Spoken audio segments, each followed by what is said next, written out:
Irmãos, Judas, verso 4. Dando continuação, então, à nossa exposição da carta de Judas, chegamos hoje ao verso 4. Semana passada falamos do verso 1 ao verso 3. Agora estamos no verso de número 4. Abra lá, então, por gentileza, Judas, verso 4.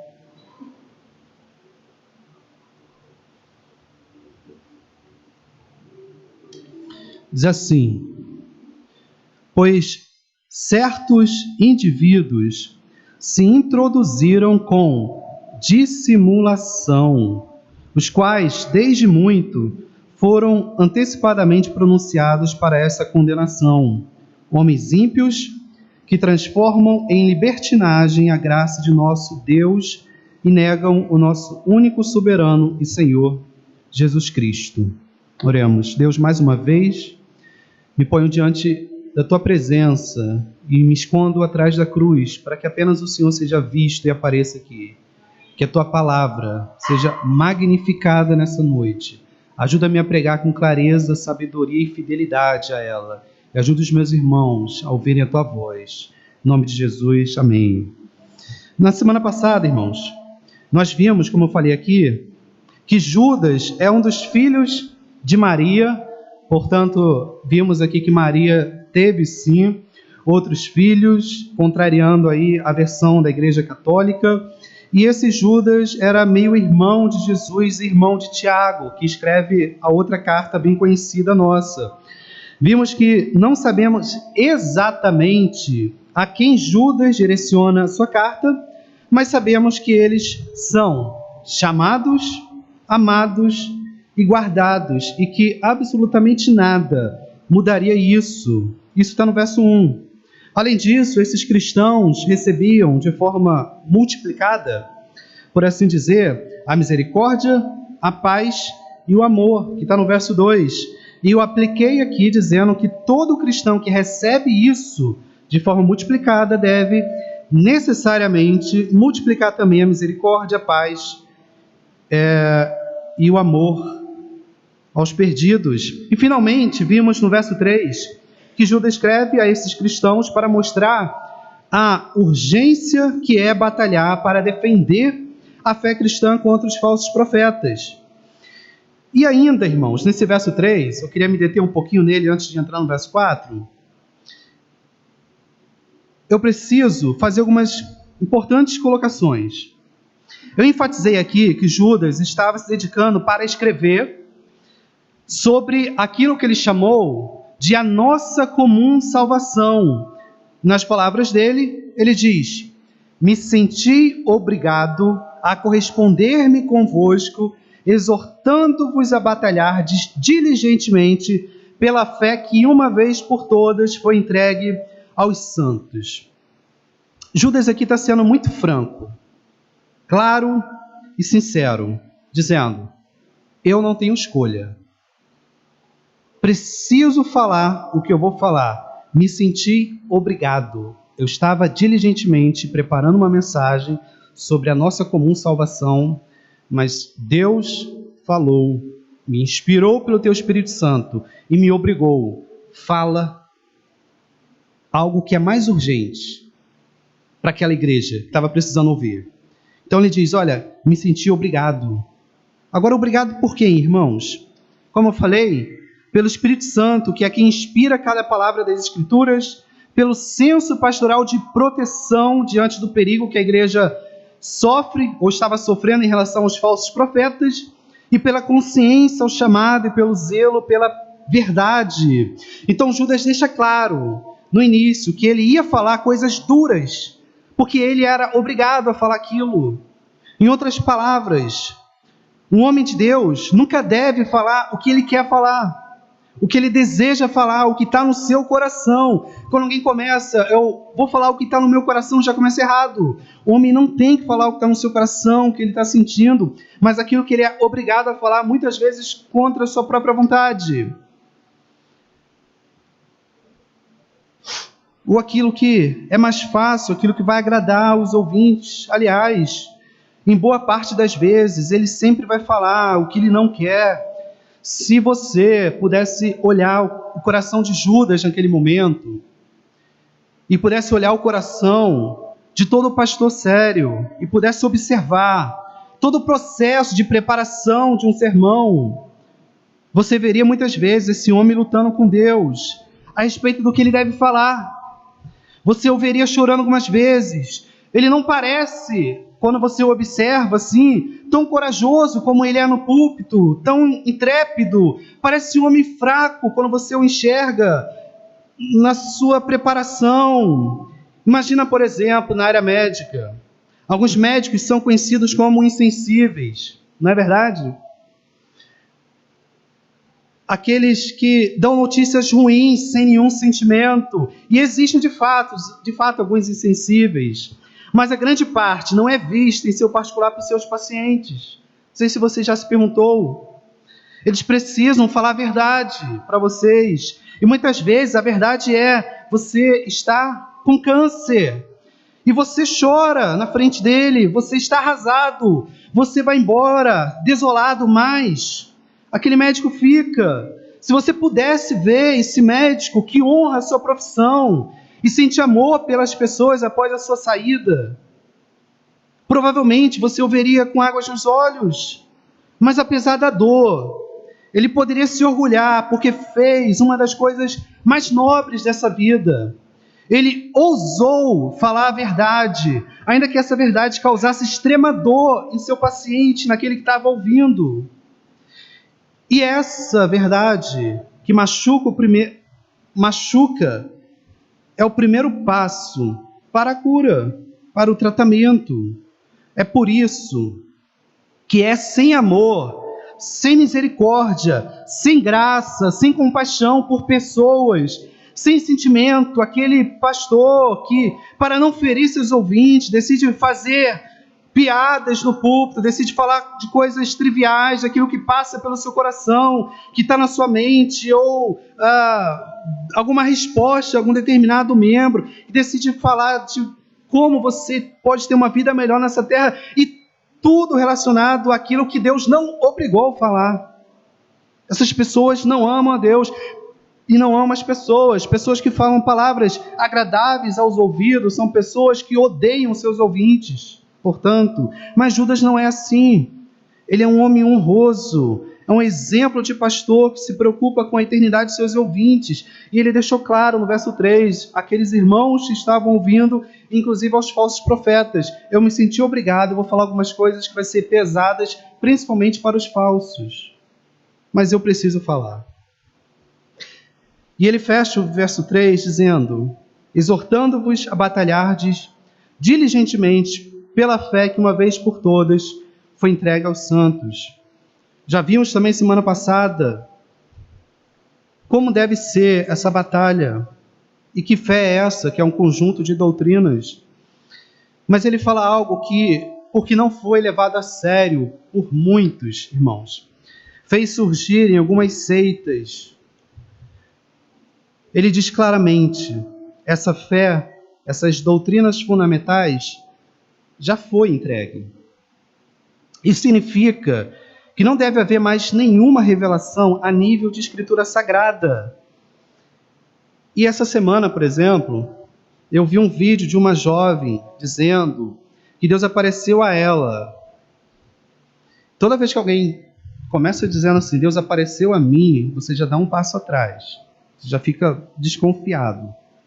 Aí eu vi esse vídeo de uma menina dizendo, meio chorosa, Deus apareceu a mim e disse que, olha que absurdo, o Emmanuel Macron, o presidente da França, era o anticristo. Deus tinha falado para ela que ele estava se levantando e que teria a terceira guerra mundial e que ninguém deveria permitir a implantação de chip. E aí a imaginação vai frutificando.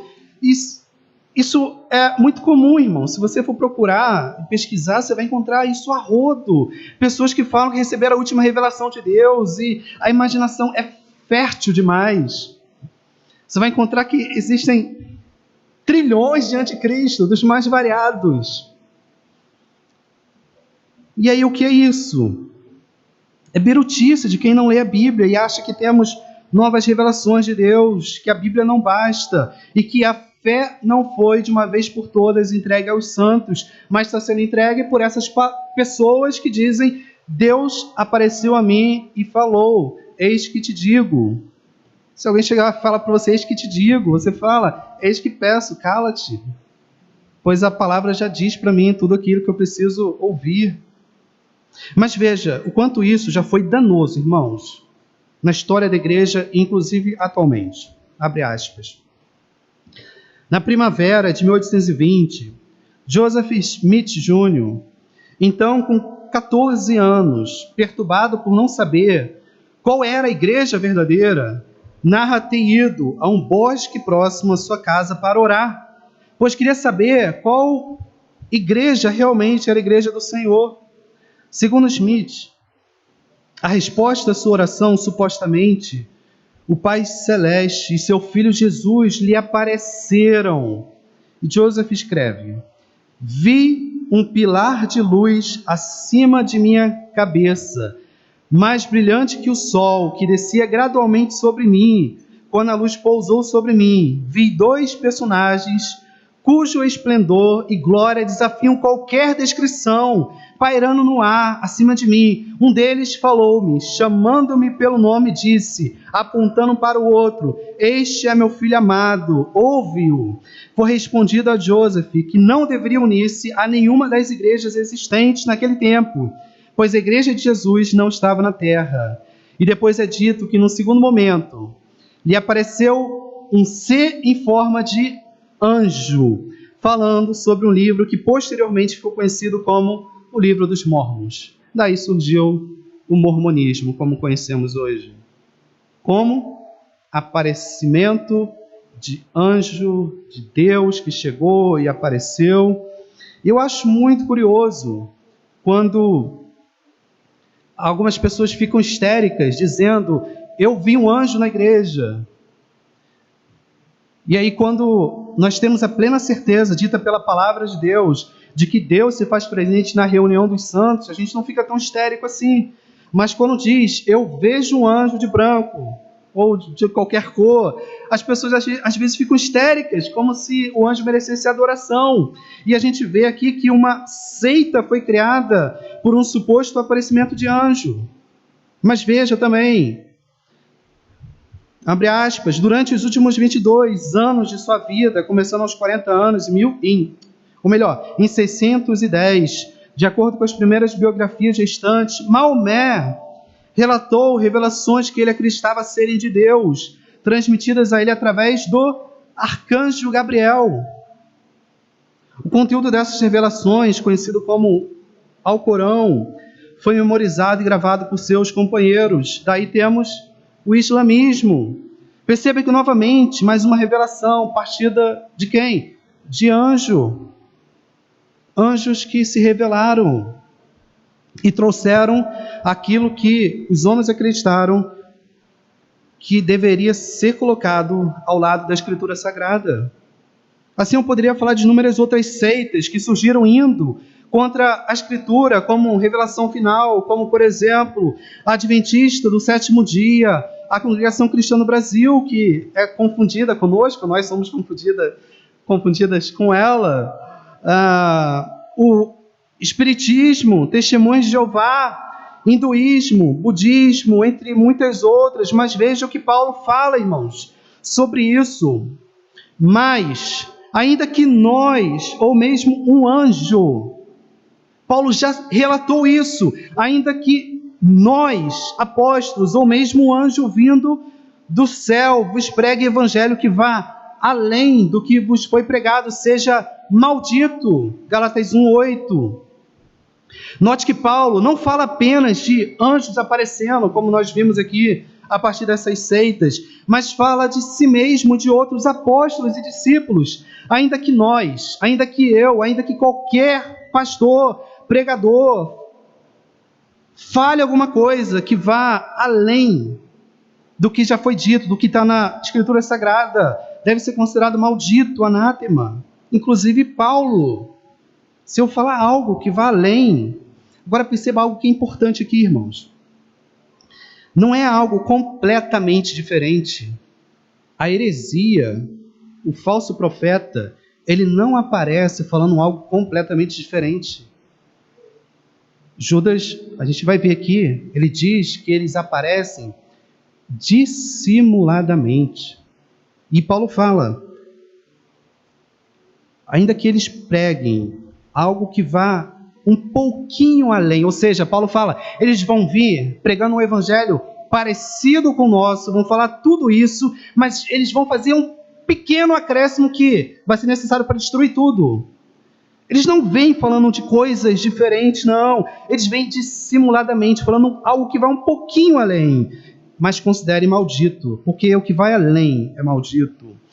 Finalmente, o autor aos Hebreus vai dizer, havendo Deus outrora falado, muitas vezes e de muitas maneiras, aos pais pelos profetas, nesses últimos dias nos falou pelo Filho, Hebreus 1, verso 1 e 2, parte A. Em outras palavras, irmãos, esse texto está dizendo, no passado, Deus usou muitas formas para falar com seu povo, de fato, por meio de profetas, por meio de sacerdotes, por meio de reis, por meio de animais, através da sarça ardente, por meio de ímpios, etc. Mas nesses últimos dias, diz o autor aos Hebreus, de revelação final, ele nos falou pelo Filho, Jesus. Portanto, Jesus é o autor último de toda a Bíblia e foi ele quem selou e fechou no livro de Apocalipse. Qualquer coisa fora dela, como revelação, deve ser considerada maldita, diz a palavra de Deus. E com isso, nós entendemos o que Judas quer dizer quando ele fala, pela fé que uma vez por todas foi entregue aos santos. Logo no início, Judas deixa coisas bem claras. Vou falar algo que me foi obrigado, que vai ser pesado, mas já deixo bem claro aos irmãos da igreja. Quanto aos falsos profetas, eu vou pegar muito pesado, mas quanto aos irmãos, entendam que a revelação já foi dada por completo a vocês. Não corram atrás de novas profecias, novas revelações, falsos apóstolos, falsos profetas, pessoas que dizem que tiveram a nova revelação de Deus, que ouviram Deus falar na noite seguinte, na noite anterior. Não ouçam essas pessoas. Quer ouvir Deus falar? Leia a Bíblia. E aí, como dizem por aí, quer ouvir Deus falar audivelmente? Leia a Bíblia em voz alta. Você vai ouvir Deus falar audivelmente. Conhecimento. Vamos para o verso 4. Diz assim o verso 4. Pois certos indivíduos se introduziram com dissimulação, os quais, desde muito, foram antecipadamente pronunciados para essa condenação. Homens ímpios que transformam em libertinagem a graça de nosso Deus, negam o nosso único e soberano e Senhor Jesus Cristo. Judas aqui começa com a expressão certos indivíduos. Não é que ele não soubesse o nome dessas pessoas, é que era tão claro, irmãos, tão evidente, que bastava falar certos indivíduos que todos saberiam. Até porque Judas, depois, vai descrever as práticas desses indivíduos, ficando mais claro ainda, a gente vai ver aqui nas próximas mensagens. Então, todos da igreja, inclusive os falsos profetas que leriam a carta deles, sabiam de quem se tratava. Mas veja o que Judas fala, e isso é importantíssimo. Eles se introduziram com dissimulação. O ponto é que a guerra pela defesa da fé não é lá fora, é aqui dentro, é dentro da igreja. Judas fala que esses falsos profetas se introduziram. A carta de Judas traz um alerta de que a guerra pela defesa da fé não é quando você sai da porta para fora, é dentro da igreja. Eles se introduziram de forma dissimulada. Eles parecem cristãos. Eles entraram, estão no meio de vocês. Agora, como eles entraram? Judas diz, de forma dissimulada, que aqui significa entrar disfarçadamente. Em Mateus 13, 25, é dito o seguinte: mas, enquanto os homens dormiam, veio o inimigo dele, semeou o joio no meio do trigo e retirou-se. O joio é colocado no meio do trigo, enquanto a igreja dorme. E eles entram parecendo conosco, e a gente nem nota muitas vezes. E assim diz Paulo em Atos 20, 29 e 30. Eu sei que depois da minha partida, entre vós penetrarão lobos vorazes, que não pouparão o rebanho. E que dentre vós mesmos, entre vocês, se levantarão homens, falando coisas pervertidas para arrastar os discípulos atrás deles. No início, Paulo, portanto, fala que após a ida dele, o lobo, o falso profeta, entraria e não pouparia o rebanho. Isso significa, irmãos, que eles sabem o momento certo de entrar. Quando um pastor não cuida de suas ovelhas, ou até quando uma igreja fica sem um pastor durante um tempo. Paulo falou, quando eu sair eles vão entrar. Eles sabem o momento certo de entrar. Eles entram dissimuladamente, vocês nem vão perceber. Mas Paulo fala que dentre vós mesmos se levantarão esses falsos cristãos. Isso significa que o falso nem sempre entra também. Às vezes ele já sempre esteve lá. E basta a ausência ali do pastor para que se manifeste, se revele. E aí, irmãos, é difícil falar isso, mas na minha posição, que estou aqui como pregador do Evangelho, devo nesse momento me esquecer da amizade que tenho com todos vocês, para dizer que entre nós pode existir esse tipo de pessoas, pode ter entrado, pode entrar ainda, ou pode já estar aqui desde o início. Quanto a isso, eu não sei, apenas sei que a Bíblia manda defender a fé contra os falsos profetas. Paulo, Judas e entre outros falaram, eles saem do meio de vós, ou eles entram dissimuladamente. A guerra é dentro da igreja para defender a fé cristã, porque é de dentro da igreja que sai joio, e que é plantado enquanto a igreja dorme, e não percebe. Eles entram dissimuladamente, parecendo conosco. Agora entenda algo importante. Judas já falou que eles entram dissimuladamente lá. Entraram como ovelhas bem bonitas. Isso porque o falso profeta não aparece com um ar maligno, com um papel escrito na testa, sou falso profeta, sou ladrão e lobo. Não! Eles entram como nós, se vestem como nós, andam conosco ao nosso lado, são simpáticos, são amáveis, podem fazer sinais, expulsar demônios, e vão aos poucos ganhando notoriedade, a ponto de ser admirado. Pronto, ele está dentro, ele conseguiu. Ele não vem mostrando que ele é demoníaco, não. Ele vem parecendo um anjo de luz, e a gente admira. Agora, eles podem ir destruindo o evangelho aos poucos, com alterações sutis, depois com declarações de Deus me falou, até finalmente negar Jesus. E, irmãos, não é a mesma estratégia de Satanás quando a gente olha para a Bíblia? Desde o início, Satanás apareceu de forma também dissimulada, como alguém bom que queria ajudar Eva. E ele não chegou negando a Deus. Satanás não chegou dizendo, eu sou o inimigo de Deus, eu estou aqui contra o Deus. Não, na verdade, ele usou sua estratégia mais mortal, que desde o início ficou bem claro, que é a dúvida. Já parou para pensar nisso? Ele diz assim, Satanás, ele pergunta, ele não afirma. É assim que Deus disse? Não comereis de toda árvore do jardim? Foi isso mesmo, Eva, que Deus falou? Perceba que Satanás usa a palavra de Deus desde o início. Foi isso que Deus disse? Dessa forma, Eva. Coloca dúvida no coração dela.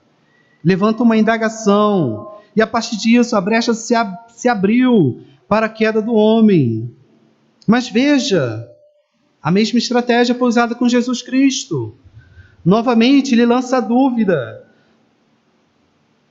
Veja a tentação de Jesus, mas antes da tentação, algo importante para entender, foi dito em Lucas, capítulo 3, verso 21 ao 22. E aconteceu que, ao ser todo o povo batizado, também o foi Jesus.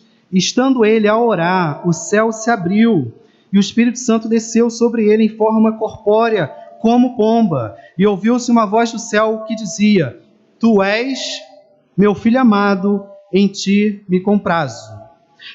E logo em seguida aparece Satanás com a mesma estratégia. Deus fala com Adão e Eva, aparece Satanás. Deus fala com Jesus, aparece Satanás. E Satanás veio usando a mesma estratégia. Ele diz: Disse-lhe então o diabo: Se és filho de Deus, manda que esta pedra se transforme em pão. Lucas 4:3. Jesus, você realmente é filho de Deus? Deus acabou de falar: Você é meu filho amado em quem me comprazo. Satanás chega com a dúvida: Você realmente é filho de Deus? Me prova. Prova que você é filho de Deus. Transforma aí essa pedra em pão. Ele não chega logo dizendo o que quer. Ele vem sorrateiramente e novamente usando a palavra. Só que agora foi diferente. Pois se o primeiro Adão caiu nessa estratégia, o segundo não caiu, mas venceu justamente com a palavra. Está escrito: Não só de pão viverá o homem.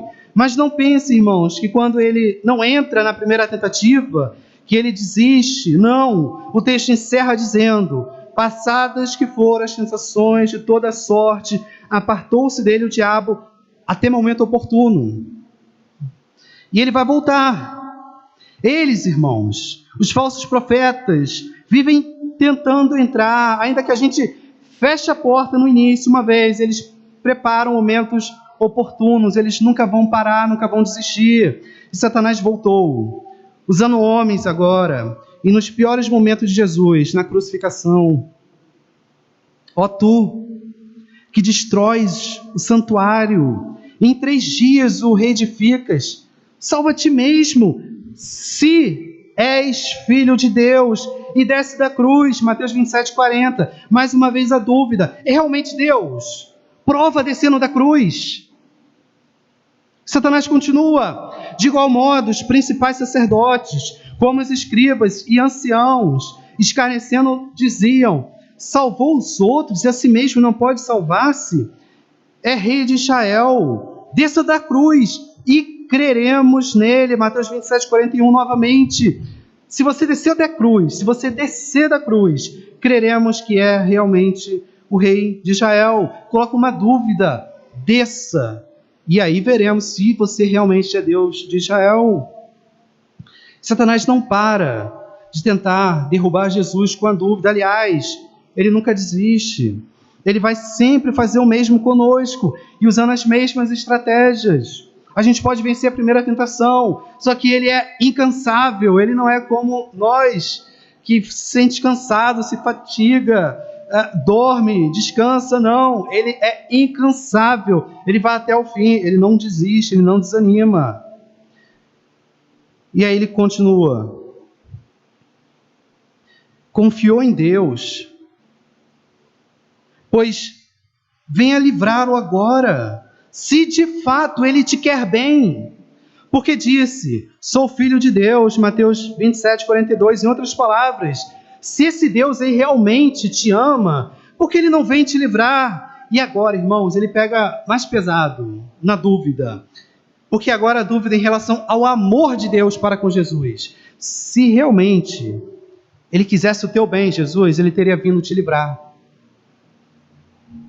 Desde o início do ministério de Jesus até o final, a maior tentação de Jesus foi a primeira que fez o homem cair, que é a principal usada por Satanás: o lançamento da dúvida. Até os momentos finais da vida de Jesus, ele teve que resistir à dúvida imposta por Satanás de que ele não era filho de Deus e de que Deus era mau. Se ele realmente te ama, por que você está passando por isso? Às vezes não ouvimos isso? Como cristãos passando por dificuldade? Se Deus realmente te ama, por que ele não te cura? Se ele realmente te ama, por que está desempregado? Por que tantas dificuldades você passa? E tantos porquês da nossa vida que às vezes nós fazemos, às vezes as pessoas fazem, mas são estratégias satânicas, finalmente. Depois de fracassar em todas as tentativas, a gente até imagina, né? Satanás vai mudar de estratégia. Mas não, nos momentos finais, temos o seguinte texto e último. Um dos malfeitores crucificados blasfemava contra ele, dizendo: não és tu o Cristo? Salva-te a ti mesmo e a nós também. Se realmente é Jesus, salva-te e a nós. Nos momentos finais da vida de Jesus, Satanás está lá. Você não é filho de Deus. O tempo todo fazendo Jesus cair, tentando fazer Jesus cair. E assim Jesus vai até o fim, fazendo aquilo que o primeiro Adão não fez. Jesus venceu toda a indução de dúvida de Satanás em relação a quem ele era, em relação a quem Deus era. Então, irmãos, não estranhe se ele tentar te induzir a duvidar da sua identidade como cristão, porque o tempo todo ele está lá dizendo: você não pode ser filho de Deus agindo assim.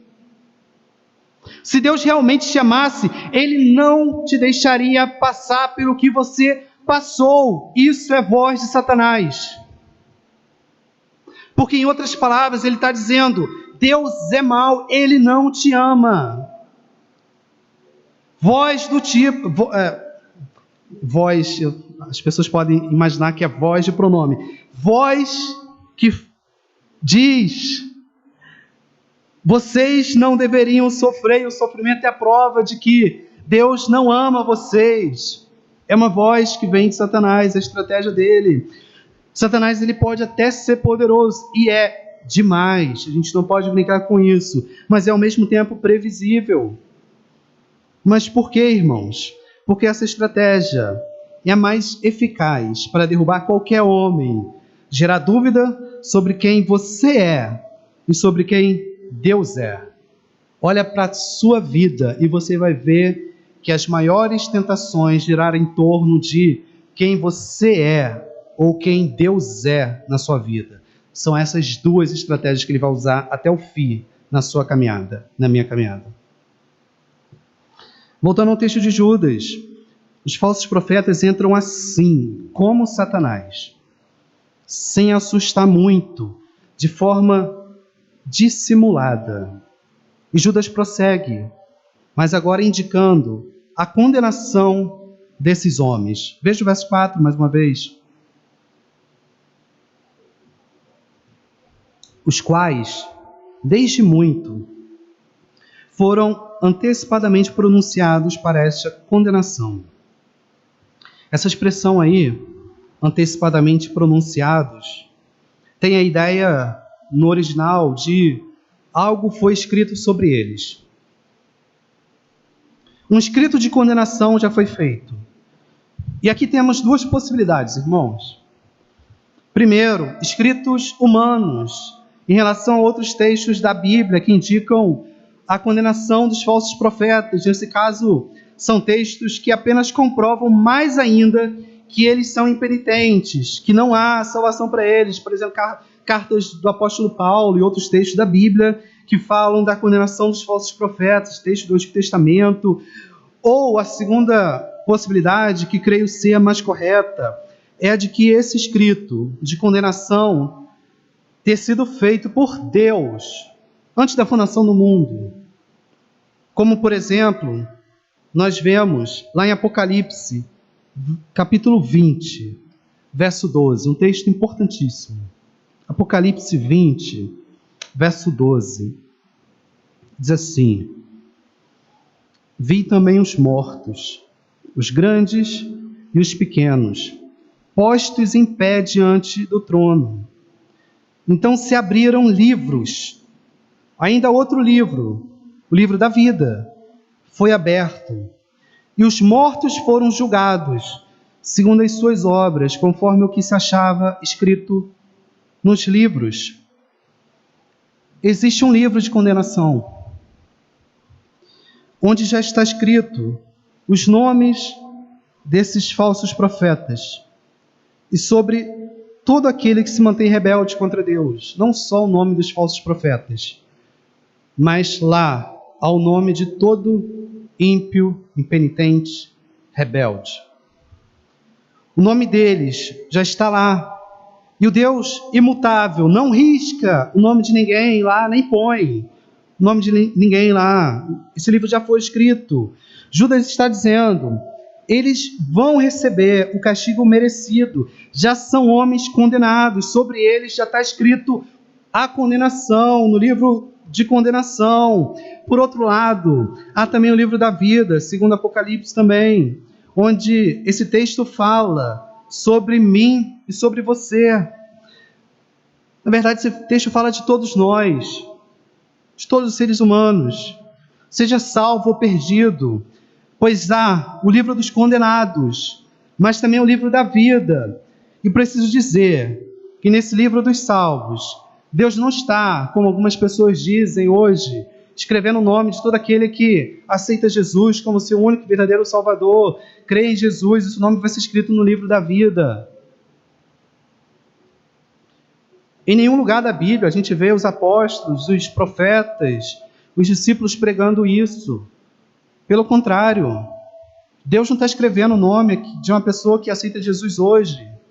Até porque a Bíblia não fala disso. A Bíblia fala, crê em Cristo, e vão crer todos aqueles que foram destinados à vida eterna, aqueles que já têm o nome escrito no livro da vida. Deus não é aquela pessoa que olha, deixa eu ver quem se converteu hoje, Jeremias, vou lá escrever no livro da vida, Jeremias. Não, irmãos, Deus não é como a gente, que as coisas precisam acontecer para Deus olhar assim, vou escrever o que está acontecendo agora. Não, João fala em Apocalipse, eu já vi tudo, inclusive ele fala de você, eu vi você morto lá. Sabia? Todos vocês estão me ouvindo? Inclusive João fala, eu vi todos vocês, grande, pequeno, todos vocês estavam mortos. João teve essa visão. E ele viu o livro da vida, o livro dos condenados. Já está escrito, João já viu o nome dos condenados e o nome dos salvos. Então Judas está trazendo, olha, vocês aí, falsos profetas, vocês são condenados. Como eu disse, Deus não é como nós, que está escrevendo as coisas à medida que acontecem. Até porque as coisas não acontecem à parte de Deus. Pelo contrário, acontece pela ordem ou pela permissão de Deus. Ele só conhece o futuro. Não porque ele olha para o futuro, mas porque ele criou o futuro. E todos os nomes dos salvos, portanto, já foram indicados por João em Apocalipse. Ele viu você morto e viu todos os mortos, os grandes e os pequenos, postos de pé diante de Deus. Todos aqueles que hoje não se levantam, um sinal de reverência diante de Deus, dão as costas para Deus, João fala o seguinte, todos eles serão postos diante de Deus. Se levanta, você está diante do Senhor dos Exércitos, e eles serão levantados, todos de pé, em sinal de reverência. Isso não tem nada a ver com ficar de pé para adorar a Deus, não tem nada a ver com isso não. Aqui é sinal de homens que não se prostraram diante de Deus, agora eles serão postos de pé. Seja cristão ou não cristão, todos foram postos de pé. Ele me viu morto, ele viu você morto. E Judas deixa claro para todos, para a igreja a quem ele escrevia, e para os falsos profetas também, que certamente leriam essa carta, vocês já estão condenados merecidamente. Judas prossegue com a descrição deles, veja a sequência do verso. Homens ímpios, agora uma acusação de impiedade. A palavra ímpio é muito usada por nós, e por ter e por ser muito usado, ela muitas vezes acaba perdendo o seu peso, o seu significado. Mas o ímpio é alguém que de forma voluntária e sabendo o que está fazendo, ofende a divindade. É um homem sem temor a Deus. Ele tem uma postura de desprezo pelas coisas de Deus. E talvez o melhor texto que o descreva se encontra em Romanos 1, verso 32. Diz assim: ora, conhecendo eles a sentença de Deus, de que são passíveis de morte, que tais coisas praticam, não somente as fazem, mas também aprovam os que assim procedem. Paulo diz que esses homens conhecem a condenação de Deus, mas zombam disso. Olham para os pecados dos outros que ofendem a Deus e aplaudem. Olham alguém cometendo uma atrocidade e aplaudem. Ímpio é um homem escarnecedor, que não liga para nada. É aquele que ouve a palavra de Deus, mas dá de ombros. Não imagine que o ímpio é aquela pessoa que comete atrocidade absurda na sociedade apenas. Mas ímpio é aquele que ouve a palavra de Deus também e dá de ombros. Nem liga para o que Deus está falando. É indiferente. A Escritura diz: faça isso, e ele nem liga, não se importa. A Bíblia diz: não faça isso, mas ele está ocupado com as suas tarefas, com a sua vida, e despreza a voz de Deus, não falando, mas com a vida. Isso é impiedade. A Bíblia diz já o que é ser cristão, como é ser cristão, o que é ser um bom marido, o que é ser uma esposa submissa, que tipo de pai o cristão deve ser, que tipo de filho deve ser, que tipo de profissional deve ser, que tipo de estudante deve ser, a nossa posição como membro da igreja, o nosso compromisso, etc. Muitas vezes ouvimos isso e damos de ombro. Isso é impiedade. O ímpio, portanto, pode estar dentro da igreja, pode ter o nome de cristão, mas ser ímpio, ou seja, desprezar as coisas de Deus. A terceira acusação de Judas é descrita como que transformam em libertinagem a graça de nosso Deus. Essa é uma acusação de libertinagem. E aqui Judas já indica o que esses falsos profetas estavam pregando. Lembre-se que os apóstolos, Jesus e seus discípulos deixaram claro que a salvação era pela graça mediante a fé. Em termos claros, o Evangelho diz: você e eu não precisamos fazer nada para ser salvo. Essa é a pregação do Evangelho. Não precisa fazer nada. Por quê? Porque se vocês tentarem fazer alguma coisa, vocês só vão piorar a situação. Não façam nada porque vocês não conseguem se salvar. É pela fé, graça dada a vocês. Pois a salvação é um dom de Deus e não conquistada mediante as obras. E por conta disso, muitos falsos profetas tiraram conclusões equivocadas, como muitos hoje tiram também quando ouvem isso. Do tipo, bem, se você está dizendo que a salvação não envolve obras, que eu não preciso fazer nada, que é pela graça, e obra nenhuma faz a gente perder a salvação, então está tudo liberado. Se não é pelas obras para se salvar, não tem que ser pelas obras também para se perder. Olha a lógica dos falsos profetas. Isso é libertinagem. Por isso Judas diz que eles transformam em libertinagem a graça de Deus. A graça que diz: vocês não precisam fazer nada porque eu fiz tudo. Faz com que falsos profetas digam: então está tudo liberado, então pode fazer tudo, então está tudo já predeterminado, Deus é quem faz tudo, não precisa fazer nada. Isso é voz de falso cristão, de falso profeta. Falsos profetas, portanto, pregam: vocês são eleitos, então podem fazer sexo à vontade, não precisam se preocupar em casar mais virgem, podem trair à vontade, podem encher a cara na bebida, até porque, como diz a Bíblia, nada nos separa do amor de Deus. Onde abundou o pecado, superabundou a graça. Portanto, quanto mais pecado, mais graça. Assim diz o Satanás. Libertinos, irmãos, são aqueles que não têm lei, que geralmente usam expressões como: isso tem nada a ver. Deus conhece meu coração. Não estamos mais sob a lei, mas sob a graça. Só mais um pouquinho. Só mais essa vez, só mais uma vez. Que Deus me perdoe mais. Que Deus me perdoe mais. Aí faz. Deus me perdoa. Deus sabe que tenho boas intenções e assim prossegue na eternidade da autojustificação, mas caminhando para a eternidade da condenação. Pois Deus conhece sim o seu e o meu coração, e sim a graça dele.